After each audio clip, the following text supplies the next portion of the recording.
What excites me the most is the transformative power of culture. It's the heartbeat of the organization, and it has this amazing power to shape behaviors, to shift mindsets, and to drive performance. And what's truly satisfying is to see people and leaders and employees across all levels rallying around that common cause and driving the culture that they want to achieve.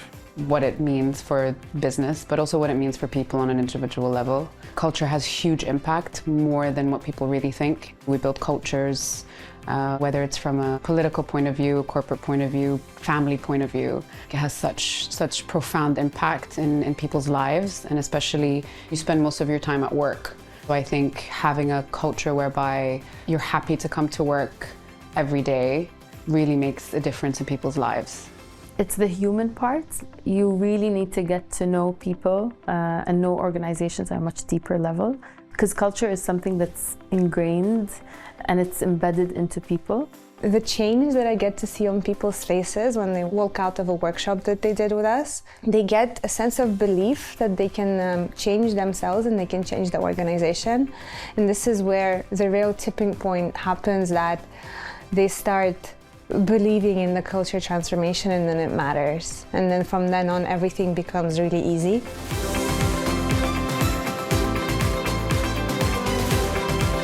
I was doing a workshop with a top management team of a company here in the UAE, and we were preaching psychological safety. And then the next day, one of the leaders from that group, he called us back and asked if we can do a similar workshop with the team underneath him. And it was so incredibly meaningful how one workshop can touch the lives of people. And if there's a change for the good that we can create in that leader, it affects the lives of so many people and makes their lives directly better. We're very lucky and fortunate to be able to do that.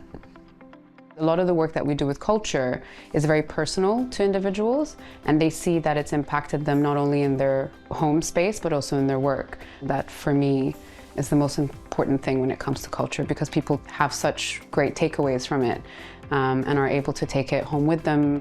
These shifts and changes that we do when we do our culture work really impact people on a personal level. You hear someone use certain terms or take on a behavior that you're really trying to ingrain. First, you hear it as exceptions and pockets, and then it becomes a wave. It's like a ripple effect where everyone starts saying the same language. It is the new thing, it is the fad. You'll feel it in the day-to-day, how people interact, how they speak to one another, how they show up in meetings. That's where you know that you basically reached all corners or parts of the organization. So I've seen cultures come to life. It's usually at these small, powerful moments, whether it's a tap on the shoulder, a simple thank you, people celebrating their successes, people working together collectively, collaboratively. When cultures come to life, people and employees get engaged, leaders become more authentic. And at the end of the day, it's not about the engagement scores that are coming out of such an effort. It's about feeling that you're part of something bigger, something impactful. And I believe that that is the true magic of culture.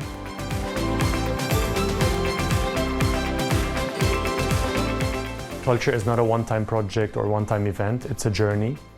And cultures that have been successful are those that evolve and adapt and without losing their essence. And what I've learned is that it's very important to get the trust and buy-in early on, because once you do that, people rally behind that cause, even if it seems uncomfortable. And that's what you need to achieve that success. Because even the most advanced and most detailed plans would not work if trust and buy-in is not there.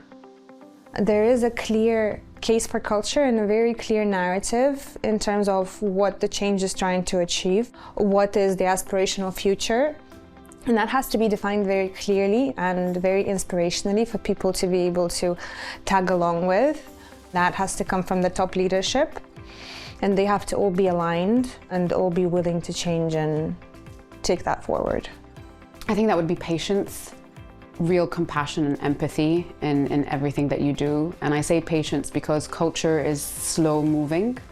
As a person who's in that field, coming into an organization to help them change their culture in order to make it a better place to work, but ultimately to impact the bottom line, that really does take time. And the problem is that when you're working with leaders, time is something that they don't have. It really is a reminder to yourself as an individual that it requires patience in order to shift culture, but also that it requires you to teach patience to others as well. Culture is an outcome of the collective.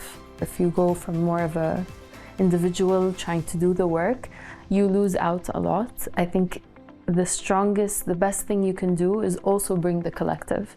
Work within a team, be very collaborative, pull people together. If you do that, it's 10x in terms of impact because you get multiple perspectives.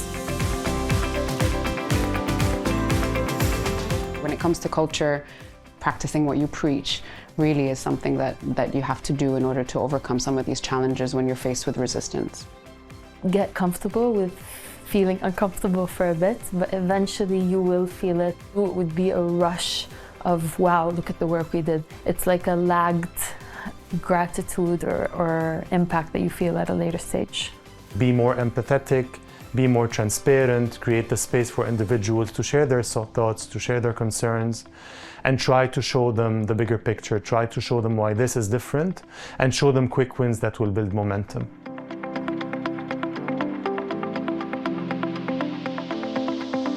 When we're doing culture work, what we're really trying to get to the root of is personal change. And as we know, individuals are also slow to change. People constantly challenging you to say this isn't working or this isn't having an impact. You need to be really comfortable with things feeling a bit up in the air and ambiguous. Culture is something that we feel constantly, but it's so intangible.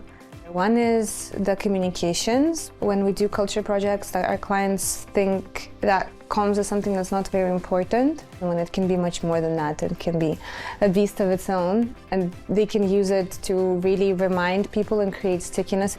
And the second challenge is mainly the top leadership team. They all have to be aligned on the narrative, and they have to be consistently living it on a daily basis, because if that leadership alignment and leadership sponsorship doesn't take place, it makes everything extremely hard and extremely less likely to succeed.